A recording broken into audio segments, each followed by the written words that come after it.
right, we're rolling. Good to see you, sir. Here we go.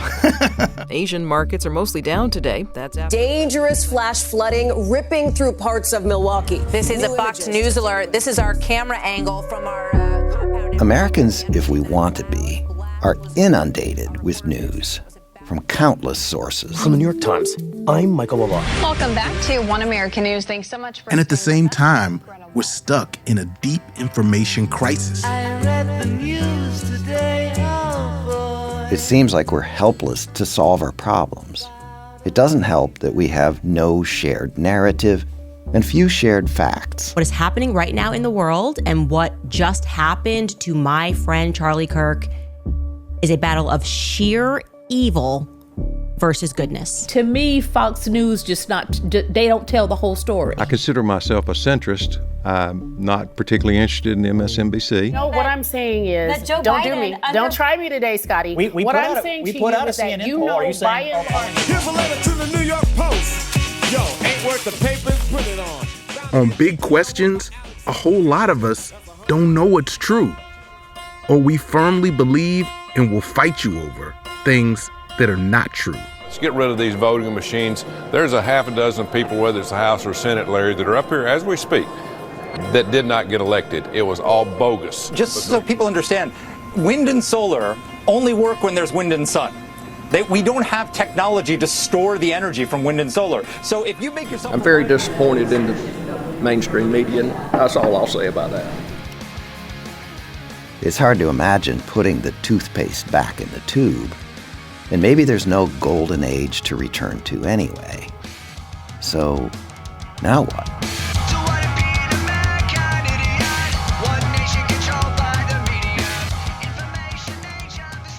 Chenjerai. Hey, John.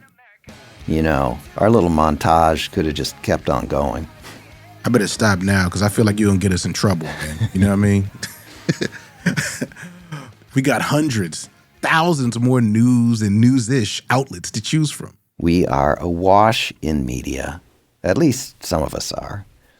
But we don't seem very happy about it. Yeah, man. No, everybody's mad at the news media.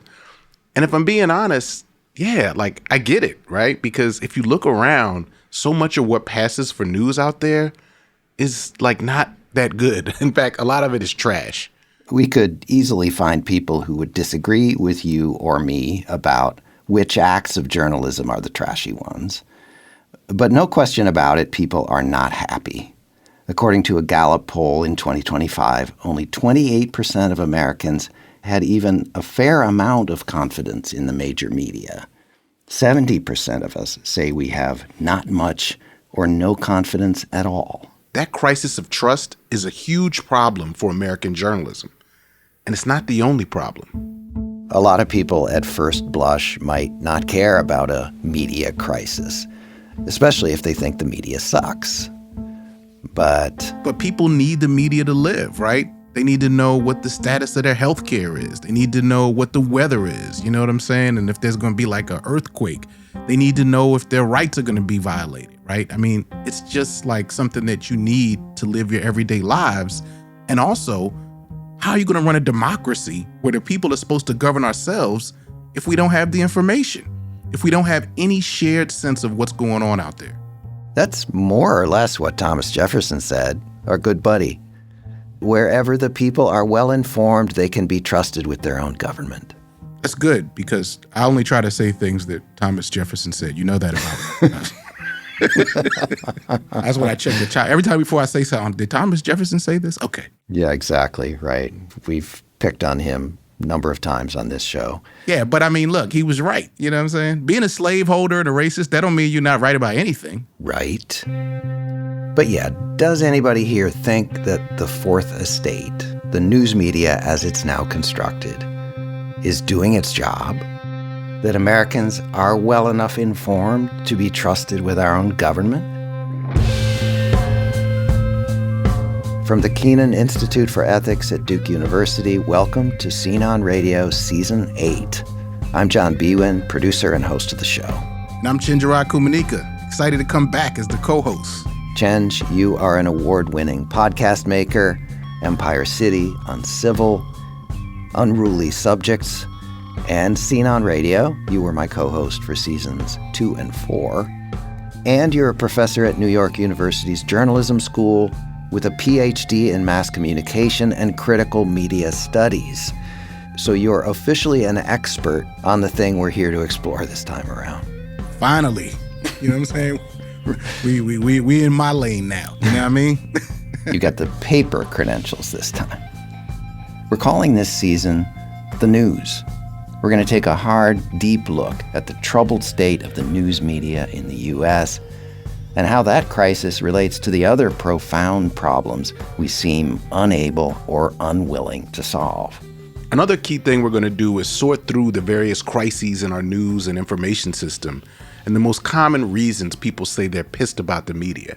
And we're going to ask, what's really wrong? Is it what we think it is? We will do some history along the way. We might challenge some mythology around journalistic tradition in America, and parts of U.S. history itself, for that matter, in ways that could also shed light on how our news media are failing us in this pivotal historical moment. And eventually, we're going to talk about solutions, what it might look like to unbreak the media. Because the thing is, this stuff really matters. The stakes are about as high as they could be. Media are so much a part of our lives that in a real sense we're made of media. And John, I have a confession. We talk about people being angry at the news media, and of course, folks are angry for wildly different reasons. But when I'm looking at so-called journalism that I see as completely false and dishonest, I find myself getting mad at the people who consume that news and believe it. Why are y'all drinking the Kool-Aid? I know what you mean. And let's put a pin in that thought, as they say. Right now, before we go further, just a quick note for the grammar purists. Yes, you will hear us do that thing that a whole lot of people do now where we say the media as if it's one thing. Right. But the word is plural. And we'll never lose sight of the fact that the media is a tangled web, not a monolith. Here in episode 1, let's start with us. Not Chenjerai and me, but us. Everybody who consumes news media, whether you take in a ton of it or hardly any. What drives us as we try to inform ourselves? That's the question. We talk so much about whether we can trust our news sources, but can we trust ourselves? I've spent some time over the last year or so in a corner of North Carolina talking with folks about a lot of things, their politics, what their lives are like, and about the news. And why'd you go to that particular place? It's a good question. In one sense, we could have gone almost anywhere. But as folks will hear throughout the season, this patch of North Carolina, which is not far from where I live, is a compelling place to see some of the most pressing problems with our news media, and some impressive efforts to respond and fill the gaping holes in the system. By the way, Chenj, I think it's safe to say some of those news consumers you're frustrated with live in this place. All right, well, in that case, let me take a deep breath. All right, I can't wait to hear what you found. All your favorite country, played back to back to back. Today's country, the big 95.7 KML. We're going to refer to this part of North Carolina as the Border Belt. It's an old term used over the last century for a tobacco-growing region that ran along both sides of the North and South Carolina border. A lot of the tobacco's gone. Now the farms grow corn and soybeans and other crops. The radio signals in these rural counties come from a ways off, mainly the bigger cities of Wilmington and Fayetteville. And they sound like it. So get your Wednesday off to a good start with me, Gilbert Bays, on News Talk 640 WFNC. Turn left onto North Carolina 41 South. I spent time just on the North Carolina side, in a cluster of counties, Scotland and Robeson to the west, Bladen and Columbus to the east. This place is racially diverse, with large white, black, and indigenous populations, and long struggling. North Carolina ranks in the bottom half of states in per capita income. In the border belt, folks make $12,000 to $20,000 less than the state average. There are a lot of manufactured homes, trailer parks, single wides, double wides, kind of dotted everywhere. The Breakfast Club. Turn it up. Interviews, surprise guests, music, and more. It's all on The Breakfast Club, weekday mornings on Fayetteville's official #1 station for hip-hop and R&B, The Big Stick, Foxy 99. Most of these counties are also what are called news deserts. That means they have no more than one local news source. And often the surviving newspapers have shriveled to a few pages of mostly sports and features. They don't print a whole lot of news. John, you want to come in or you want to sit on the porch? I talked to a range of people in the Border Belt about their media diets. I usually sit here and have my coffee, and I'm sitting here on the couch and I'm watching the news. Local stations, which are located in Wilmington, but they carry this area. I don't watch a lot of news, but what I watch Newsmax or Fox. I try not to get my news from social media too much, but sometimes I'm scrolling through Twitter and I see something and it catches my eye. I would still think that a lot of our people get their information from their local radio station too. Whatever they play in between songs and stuff like that, whatever type of news update. Is that you? We're going to spend more time getting to know this guy, Ethan Jordan. I find him in Columbus County. He's driving a big John Deere tractor, pulling a planting rig down the road near his family's place. I can just leave it here?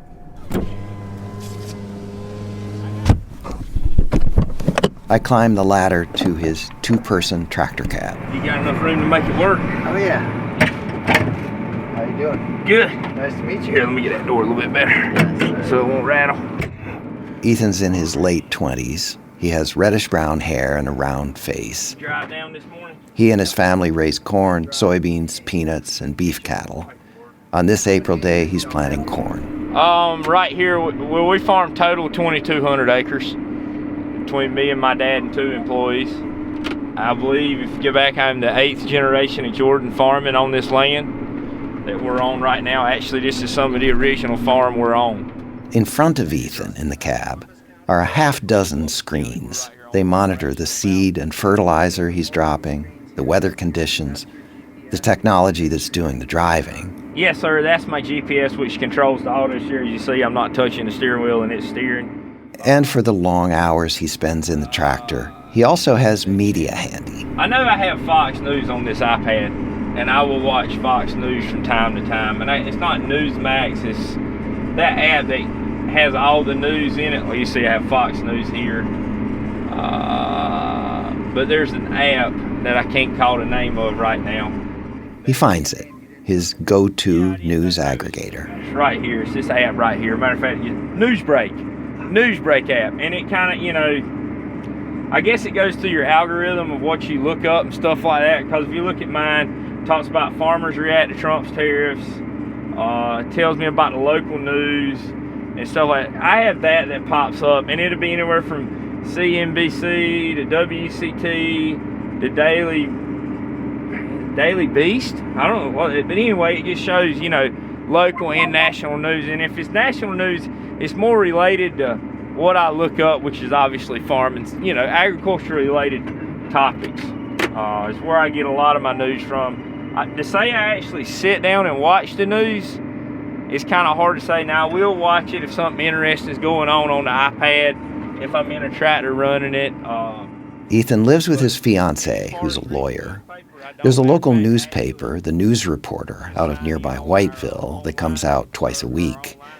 Ethan sometimes looks at its website, but he and his fiancée don't subscribe. I've lived by myself. I lived out of my parents' house for now going on the 5th year, and I can say I've honestly never had a newspaper in my house or even picked one up. I know there's not one that's been in my house. My parents get one every week, but... For local news, he relies on Facebook, which includes reports from nearby outlets and comments from the community. He mentions a recent criminal incident in a nearby town. We're sitting there talking with a group of friends, and where'd you read that at? Oh, if you go on Facebook, look at WWAY's post about it, but look at the comments and you can see the video. So now you kind of, you look at Facebook because, the papers and the they'll tell you about it, but a lot of times you can read through the comments and find somebody who actually lived it and see their opinion. And, you know, sometimes opinions are biased, but you do get kind of see more of a real live feeling by reading the comments on it. So a lot of my news, I'm not going to say I trust Facebook by no stretch of the matter, because everybody has a different opinion, but you can kind of see the gist of what's going on. Ethan votes Republican, along with everybody in his family and their neighbors, he says. Historically, this region, white folks included, voted for Democrats until 10 or 20 years ago. We were all Democrats, and then all of a sudden we wake up one day and we're Republicans. As much as we all rely on the media to get information and to decide how to vote, it's worth highlighting what Ethan says when I ask who he voted for in the North Carolina governor's race in 2024. Mark Robinson. You did? Yes, I did. You may remember hearing about Mark Robinson, no matter how far you are from North Carolina. He was the Republican nominee who lost to Democrat Josh Stein. Robinson made international news for inflammatory statements he apparently made, including on a porn website, maligning Martin Luther King, defending Hitler, questioning the Holocaust, and calling himself a black Nazi. Ethan tells me he had to choose between the two candidates, suggesting it was a vote for his preferred party. But he also says this about Robinson. I had met him personally. So, I mean, I look at politics different than some people. You know, you got diehard Republicans, you got diehard Democrats, you got diehard liberals, and there's other parties. There's a whole list of them now. I look at the ones like that I've personally had shook their hand or met him personally, and I had met Mark Robinson. He spent some time down in Columbus County, and I had met him personally. So he probably didn't remember my name or know who I was, but he called my name one time and shook my hand. So, I mean, if you feel like you got a close personal connection with them, that's kind of the way I look at whether you're Democrat or Republican. Maybe there's still special power in what comes to us not from a screen, but through in-person experience, the way people used to learn most of what they knew about the world. Despite his conservative views, Ethan says he finds Fox News too far to the right at times, when it harps too much on gun rights or undocumented immigrants. But then a network like NBC will annoy him even more in the other direction. During the election, it was always negative on Trump, constantly, this, that, and the other. And I kind of look at it and I'm like, well, everybody's not perfect, but the one y'all were pro for, Kamala, you're pro Kamala. Like, I can find problems with her, too, just as good as you can find with Trump. It's kind of, if you're going to tell the story, tell it on both sides. Tell the bad pros and the cons of both, not just constantly over and over and over and over again. And that's where I'd get irritated and not want to listen to it.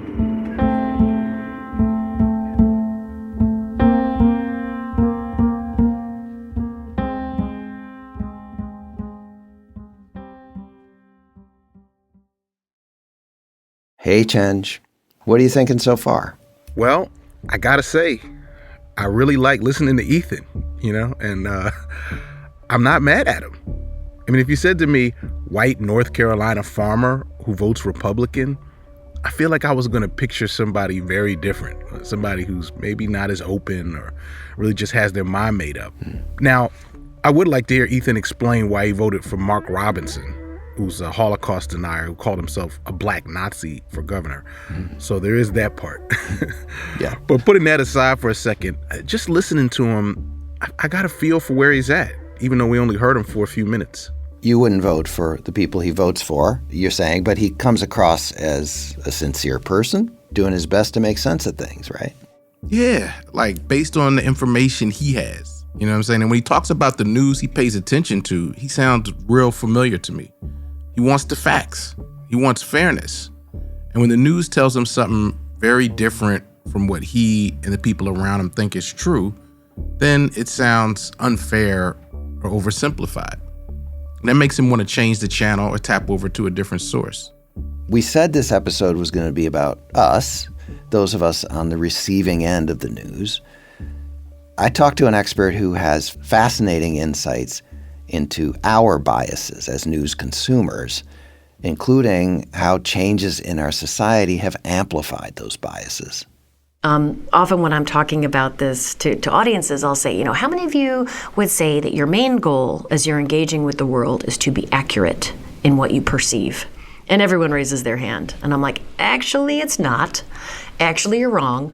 This is Danigal Young. I'm a professor of communication and political science at the University of Delaware, where I direct the Center for Political Communication. Young studies how people process information in connection with our politics.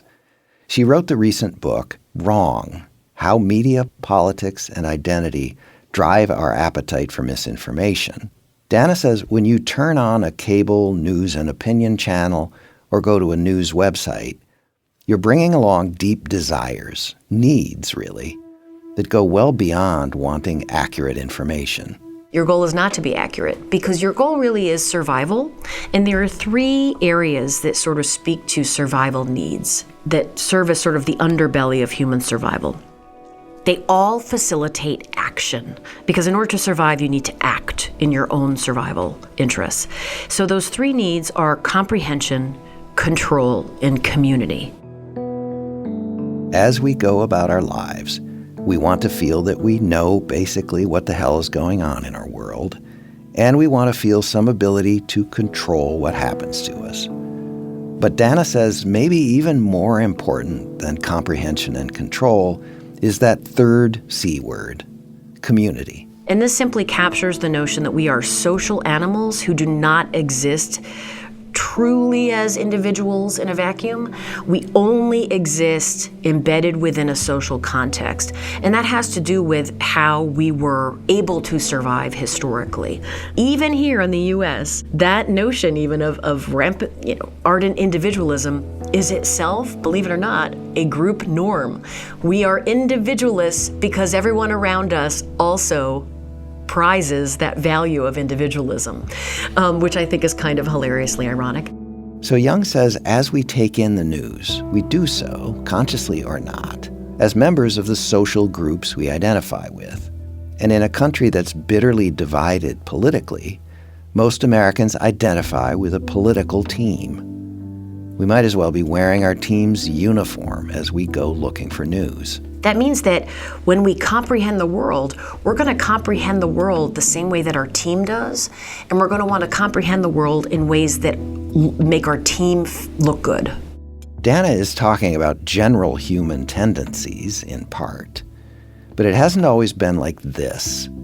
She says historical trends in the U.S., in politics and the media, have helped to intensify our divisions. These changes have made Americans less open to information we don't like and more vulnerable to mis- and disinformation. To start with, she points to the sorting of the political parties starting in the middle of the 20th century. Up until the 50s and 60s, our 2 major political parties were actually quite mixed in terms of policy positions, in terms of the kinds of people who identified with each, in terms of where those people lived, in terms of the religious identification of the people within the parties.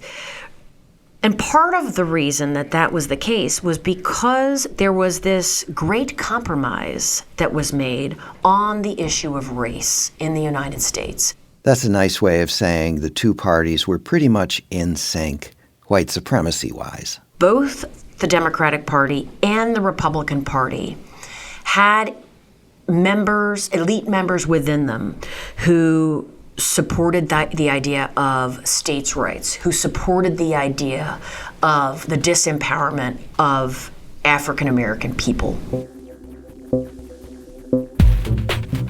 As millions of black people migrated out of the Jim Crow South, populating northern cities and turning into voters, that put pressure on the Democrats and gave them an opportunity. And we ended up with that sort of great racial realignment where the Democratic Party became the party of civil rights and the Republican Party became the party in opposition to that movement. Most black people moved from the GOP, the party of Lincoln, to the Democrats. Most white Southerners and other conservative white people, many of whom had been Democrats, joined the Republicans. Other kinds of sorting followed.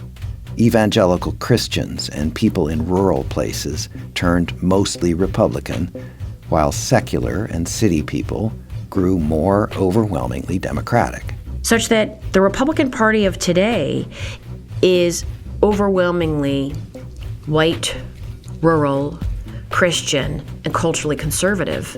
And the Democratic Party today is overwhelmingly racially and ethnically diverse, secular, agnostic, urban, suburban, and culturally and ideologically liberal. Research has found that increased homogeneity within a political party serves to crank up the emotional temperature for those on that side. There is something primal in us that happens when we look like our team, we live like our team, we live in the same places as our team, we worship like our team. There's something really primal that ignites in us because we have such good group fit. That is what has happened in American politics, and it's happened in a way that is not symmetrical because, as you may have noticed, as I described it, in the Republican Party, those identity categories are far more homogenous than they are within the Democratic Party. And so the engine runs fast and furiously on the right in the U.S. right now. That is the engine of visceral, us against them sentiment. But that's not just a Republican thing. Political scientists have documented an increase in what they call affective polarization. And that is simply the extent to which regular people, members of the public, dislike members of the other political party. That does seem to be pretty equal across the parties. Democrats don't like Republicans, and Republicans don't like Democrats. It's not necessarily that we become more radical on our position on gun control or abortion. It's more that I just hate people who feel opposite me more, which is interesting.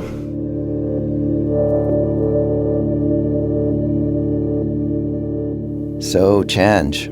Yeah, I mean, what Danagal is really saying is that news consumers in the U.S. are less open-minded than ever, less willing to be persuaded by information that conflicts with what we already believe. Yes. Now stir in the social media algorithms that feed us rage bait, and in general our fragmented, often blatantly partisan, us against them media environment. I grabbed a couple clips. This is Sean Hannity of Fox News and Rachel Maddow of MS Now. Notice in each case the talk about them, they, the other side. They want you to feel pain. They want it. They want you to pay more at the pump. They want your energy bills to be higher. The chief threat among them now is not the rioters in the coops, but the slick political professionals who are turning their considerable talents to laundering violently revolutionary claims that America's elections aren't real. So when all the talk about so-called political polarization in America, there's a tendency to think that the fragmenting of the media into 1,000 sources, all saying different things, that's the problem. And if we could just go back to a time when everyone watched Walter Cronkite or Peter Jennings, we'd come together again as a nation. And I'm just going to guess, partly by your tone of voice, but also knowing you, that you're not really buying it, Professor Kumanika. For one thing, I know you well enough to know you don't believe there was once upon a time when the major media told the American people the unvarnished truth on all the important questions. Right. When was the media telling people the truth about white supremacy and how pervasive it is? The truth about U.S. history and how brutal it is? Or the truth about U.S. behavior around the world, right? And the way America's economic system works, why folks are struggling to get by. And also this idea that Americans used to agree on things, that we really ever had this consensus as a society? Nah. I mean, there was more of a consensus maybe among white people, especially white men, middle class and above, who held all the power in the country. Yeah, but lots of other people who didn't fit that description and saw a very different reality were just left out of the public conversation for the most part. Yeah, and if you kind of aren't sure, you want some receipts on that, I encourage you to go check the other seasons of this podcast. But there are other reasons to doubt that somehow reversing the splintering of the media, if that were possible, would help Americans to find common ground on what our problems are and how to solve them.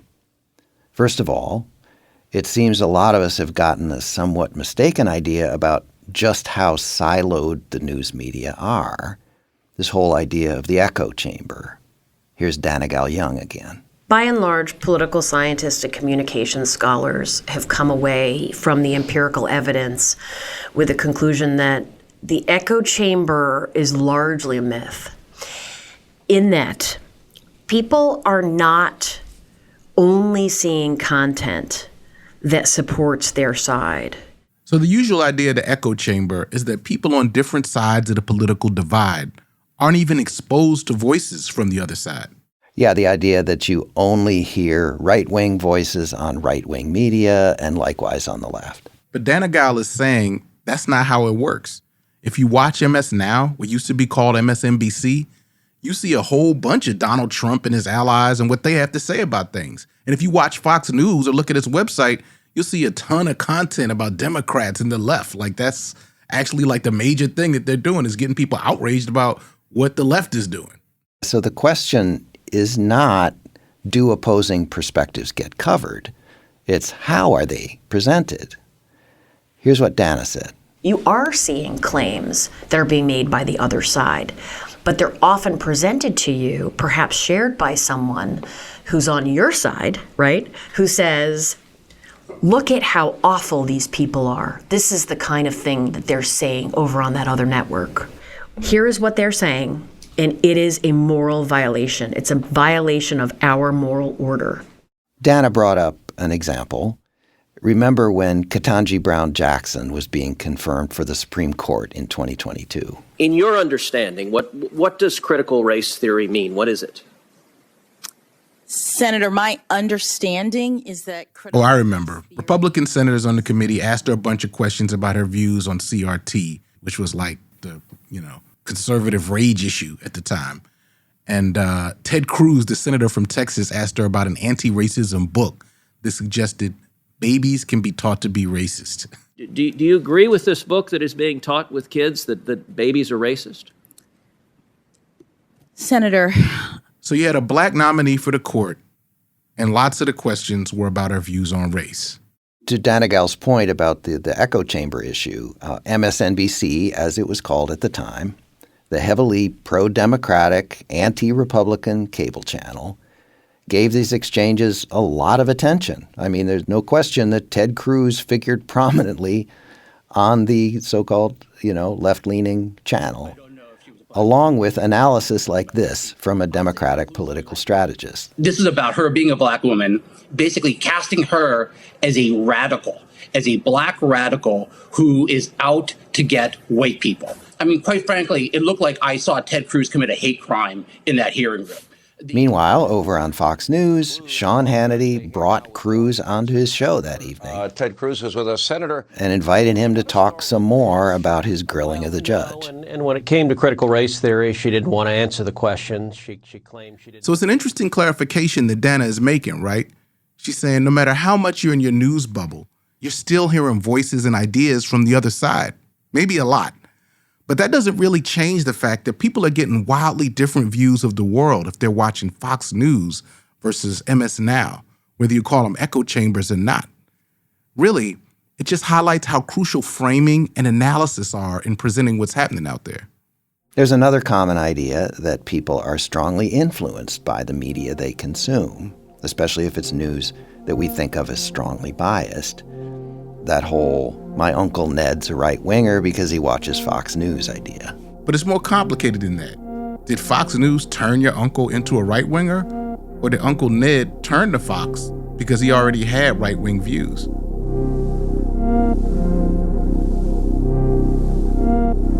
This whole discussion can almost make you wonder if it even matters what the media reports. Yeah, and I mean, there's another reason to wonder about that. It has to do with our hobbled, corrupt system of government. There was a study in 2014 by scholars at Princeton and Northwestern. 2014, so back when let's say when more Americans felt reasonably secure that the U.S. had a functioning democracy. Right. Before the Trump administration launched its newest assault on democratic norms, it was before Congress basically neutered itself and let the president decide everything. But even then, this study found that there was almost no relationship between what American citizens wanted, according to opinion polls, and the policies we get from our government. Large majorities favor higher taxes on rich people, more gun safety laws, stronger action on the climate crisis, and that's just listing a few things. And year after year, our representative government doesn't deliver what the people want.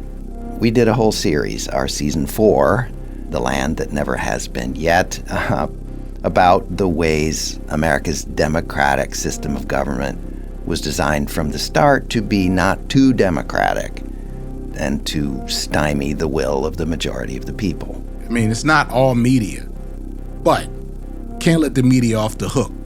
Journalism is a core mechanism of a functioning democracy, right? And there are real problems with the way our media system carries out this crucial role. And some of those problems are structural. We'll have a lot more to say about that. Chenj, when I told people we were working on a season on the news media and the country's information crisis, some people said, oh, so it's going to be about AI and how we can't trust what we see and hear anymore. Other people said, oh, so it'll be about the Trumpian attack on news companies and the First Amendment. And I mean, look, all that stuff is wild, no doubt about it. But at the same time, I don't think anybody thinks this all started with AI, right?